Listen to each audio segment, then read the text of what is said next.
Last episode में हमने देखा था कि थंडर क्लाउड सेक्ट का ये डिसाइड किया था कि बहुत खूब अब ये भी यहीं पर मरेगा।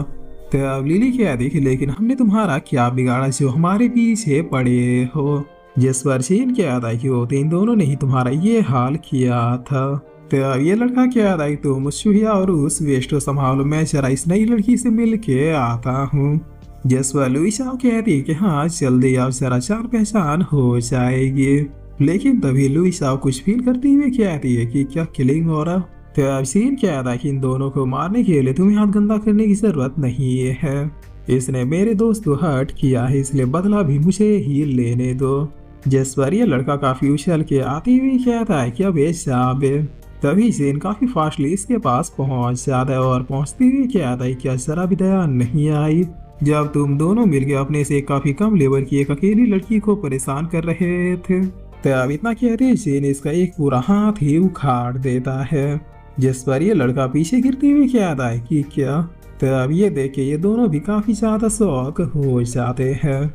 जिस पर लुइसा कहते हैं कि वो तो गुस्सा आने के बाद ये इतना खतरनाक हो जाता है। तो अब ये लड़का कहता है कि कौन हो तुम।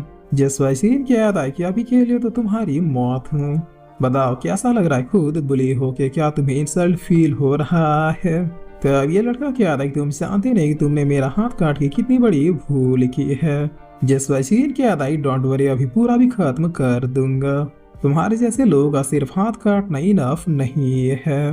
तो अब लिली कह रही ब्रदर चीन का गुस्सा तो काफी भयानक है, मैंने एक्सपेक्ट नहीं किया था कि ये इतने शॉर्ट टाइम में इतने ज्यादा पावरफुल हो जाएंगे। जिस पर ये लड़का क्या था ठंडा डिवाइन सेक्ट तुम्हें छोड़ेगा नहीं। तो अब सीन क्या था क्या तुम्हारा ठंडा डिवाइन सेक्ट 22 एम्पायर से भी ज्यादा पावरफुल है, क्योंकि मैंने तो उसके भी यंग मास्टर को जान से मार दिया। जिस पर ये लड़का क्या था कि क्या, और फिर ये तुरंत ही चिल्लाती हुई क्या था कि ब्रदर बचाओ मुझे। तो अब ये बगल वाला अपना और पैर करती हुई क्या था कि कटफड़वे वहीं पे रुक जाइए, कदम भी आगे मत बढ़ाना। जिस पर सीन क्या था सॉरी लेकिन तुमने कहने में देरी कर दी, और इतना कहते जीन पलक झपकते इस लड़के का गला मरोड़ देता है। तो अब ये सीनियर क्या था कि बास्टर्ड। जिस पर लिली भी बहुत ही ज्यादा दंग रह जाती है। तो अब लुइसा अब स्माइल करती हुई कहती है कि हाँ अब लग रहा है कि ये मेरे लेवल का बंदा है। जिस पर सीन क्या था कि उसे तो उसके कर्मों की सजा मिल गई, अब तुम्हारी बारी है। तो अब ये सीनियर क्या था कि कटफड़वे से ज्यादा मत फड़फड़ा। जिस पर सीन क्या था कि फड़फड़ा तो तुम्हारा दोस्त रहा था। तो अब ये सीनियर क्या था कि तुम्हें अब मरना होगा, वरना मैं अपने सेक्ट में मुंह दिखाने के भी काबिल नहीं रहूंगा। जिस पर चेन क्या था कि तुम अपने सेक्ट जा कहाँ रहे हो, क्या मैंने कहा कि तुम यहाँ से जा सकते हो। तो अब ये सीनियर क्या था कि अच्छा तो तुम मुझे भी रोकोगे, मामूली आदमी समझाए क्या। जिस पर चेन क्या था कि मामूली हो या फिर कीमती, मेरे लोगों को हर्ट करने वाला कोई भी जिंदा नहीं रह सकता। तो अब ये सीनियर क्या था कि अच्छा तो फिर रोक लो मुझे, और इतना किया इन दोनों के बीच में फाइट स्टार्ट हो जाती है, जहां फर्स्ट अटैक में ये सीनियर ही सीन को पीछे कर देता है। तो अब सीन क्या था कि नॉट बैड, किंग रिलम का 9वां लेवल, तुम ऑलमोस्ट मेरे ही लेवल पर हो। जिस पर ये सीनियर क्या था क्या हुआ, पतलून गीली हो गई क्या। तो अब सीन क्या था कि लगता है तुमने ठीक से सुना नहीं, मैंने ऑलमोस्ट कहा। और इतना क्या था ये अपने 2 पावर्स को अपेयर कर देता है। जिस पर ये लड़का काफी शौक होती हुई कहता है कि क्या किंग रिलम का 10वां लेवल, लेकिन कैसे। तो अब लुइसा कह दे कि इसकी शक्तियां कितनी स्कैरी है, अगर मैंने इसके एक वीक के कल्टीवेशन को नहीं सूखा होता तो ये ऑलमोस्ट किंग रिलम के पीक पर होता। जिस पर ये सीनियर कहता है कि मैं इस कटफड़वे से नहीं हार सकता। तो अब सीन कहता है कि बिल्कुल सही, तुम हारोगे नहीं बल्कि मरोगे। और इतना कहते ही सीन अपने अटैक को इसके ऊपर कर देता है। जिस पर ये सीनियर काफी इंसल्ट होती हुई कहता है प्लीज मुझे मत मारो, हम अपने अपने रास्ते चले जाते हैं, मैं दोबारा कभी भी तुम्हें तंग नहीं करूंगा। जिस पर सीन कहता है सॉरी लेकिन माफ करना मेरा स्टाइल नहीं है। तो अब ये सीनियर कहता है तुम जो मांगोगे वो दूंगा।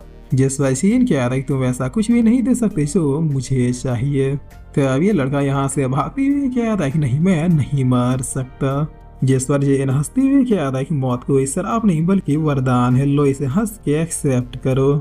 और इतना कहते ही जेन अपने टेम्परेचर क्रोड स्पेल से काफी हीटेबल अटैक करता है, जिसकी वजह से ये इतने ठंड में भी जल के राख हो जाता है। तो अब लिली कह रही क्या ब्रदर जेन ने अकेले इन दोनों को खत्म कर दिया। जसवासीन कहता है कि हमें यहाँ से निकलना होगा, मैं ज्यादा देर तक टेम्परेचर को कंट्रोल करके नहीं रख सकता। तो अब लिली कह रही सीन, मैंने यहाँ पर एक 10,000 साल पुराने लोटस तो देखा है। जसवा लुईस साहब कह रहे कि वाह क्या बात है, क्या तुम्हें याद है कि तुमने वो कहाँ देखा। तो अब लिली कह रही कि हाँ मैं ले जा सकती हूँ। जब मैंने उस लोटस को पहली बार देखा था तो काफी खुश हो गए थे, लेकिन तभी थंडर क्लाउड सेट के उन दोनों डिसाइपल्स ने मुझे देख लिया और फिर मुझे चेस करना स्टार्ट कर दिया। जिस पर अब यही सब बताते बताते लिली इन लोगों को लेकर उस प्लेस में पहुंच जाती है। तो अब सामने के नजारे को देखकर सीन और लुईस साहब एक साथ कहते हैं कि ये कितना सुंदर है। फाइनली हमें एक 10,000 साल पुराना लोटस मिल ही गया। जिस पर लिली कहती है कि इसे उखाड़ना कैसे है क्योंकि ये तो काफी ज्यादा बड़ा है। तो अब लुईस साहब कहती है कि ये कोई सिंपल ट्रेजर नहीं जो फटाक से उठा लिया। ये लोटस 10,000 साल पुराना है और इसी वजह से ये एक स्नो गोल्ड लोटस बन चुका है। मुझे डर है कि कहीं एक पावरफुल स्पिरिट में कन्वर्ट ना हो गया हो। जिस वचीन क्या था, जिस तरह से तुमने मेरी कल्टीवेशन सोखी थी उस तरह से तुम इसे भी क्यों नहीं सोख लेते। तो लुईसा कहती है कि बकवास बंद करो, इस लोटस में हिमालय से भी ज्यादा ठंड है।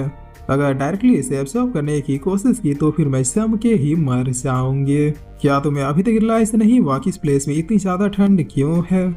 जिस पर तभी ये प्लेस काफी ज्यादा हिलने लगता है। तो अब सीन क्या था कि अब ये क्या हो रहा है। जिस पर लुईसा कह रही कि मेरा शक बिल्कुल सही था, ये 10,000 साल पुराना लोटस एक पावरफुल स्पिरिट बन चुका है जिसकी वजह से हमारी बातें सुन और समझ सकता है। तो अब ये लोटस अब एक पावरफुल स्पिरिचुअल एनर्जी को क्रिएट करने लगता है। जिस पर चीन क्या था कि ये मेरी तरफ क्यों आ रहा है। तभी अचानक ही चारों तरफ अंधेरा हो जाता है और फिर जेन अपने आसपास देखते हुए क्या आता है कि क्या ये लोटस पहले मेरे सोल को फ्रीज करने की कोशिश कर रहा है।